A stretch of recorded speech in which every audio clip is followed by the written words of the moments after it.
بسم الله الرحمن الرحيم. النهاردة هعمل معاكم وصفة سهلة وبسيطة جدا وبصراحة جميلة جدا، ولو جربتيها مرة مش هتبطليها. موس الفراولة أو تحلية الفراولة، تحلية سهلة وبسيطة ومش مكلفة وجميلة جدا. عندي المقادير هنا، عندي هنا باكت من الفراولة دوبته في مية، كوباية مية دافية ونص كوباية مية ساقعة، وقلبتهم كويس أوي مع بعض. وكمان عندي كوباية من العصير الفراولة وفراولة قطع، وعندي 4 معالق كبار من الكريم شانتيه. طبعا بعد ما دوبت الجيلي انا حطيت كوباية العصير، بس لازم ادوب الجيلي الاول، وبعد كده بقى بحط القطع في الكوبايات، وهنشوف الخطوات مع بعض. لو اول مرة تشوفيني انا اسمي شيماء ودي قناتي. ودلوقتي بعد ما دوبت الجيلي خلاص في البولة بتاعتي بالشكل دوت، هحط عصير الفراولة. وصفة سهلة وبسيطة ومش غالية، مش غالية كتير زي بره. بكميات قليلة هتديكي حاجة، يعني هتعملي كمية كبيرة بكمية قليلة من الفراولة والعصير وكل المكونات اللي انت شفتيها دي، هتديكي كمية كوبايات كبيرة. وطبعا بيديكي اوفر برضو طبعا من بره، وحاجات انت مستخدماها في البيت فواثقة من نظافتها وخامتها. فبصراحة هي تحفة جدا. وطبعا هنا بقى ضربت خلاص الجيلي بعد ما دوبته، وعصير الفراولة والكريم شانتيه برضو دوبت كل دوت بالمضرب الكهرباء. بجيب بقى القطعة دي بوزعها في الكوبايات بالشكل دوت، وبعد كده بصب عليها العصير. من الوصفات السهلة جدا، ان شاء الله تجربيها وتعجبك،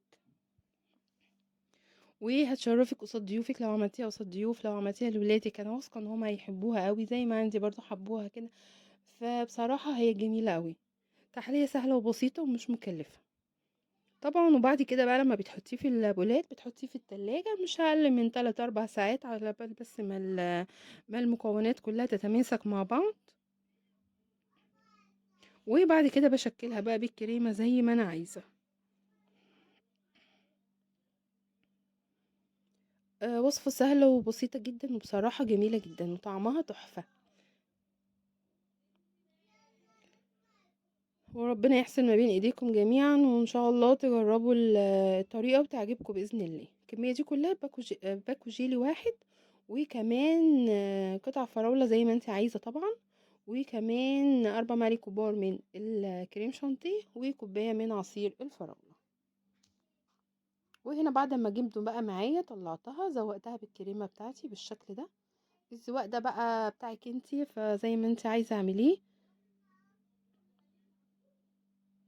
وكمان انا قبل كده عملت معاكو الكريمة عملت لها فيديو، وان شاء الله هحط لك الرابط برضو في صندوق الوصف، ازاي تطلعيها متماسكة ويكون بالشكل دوت وقوام متماسك وما تسحش منك كمان، وهتبقى زي بتاع المحلات واحلى كمان.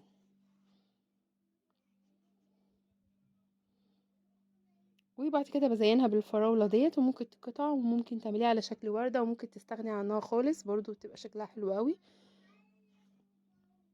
وكده انت عملتي احلى تحلية بالفراولة، وان شاء الله تعجبك وتعجب الاولاد وكمان لو عملتيها مش هتبطلي تعمليها من كتر ما هي حلوة وخفيفة وسهلة جدا، وفي الصيف هتبقى جميلة جدا معاكي. وربنا يحسن ما بين ايديكم جميعا.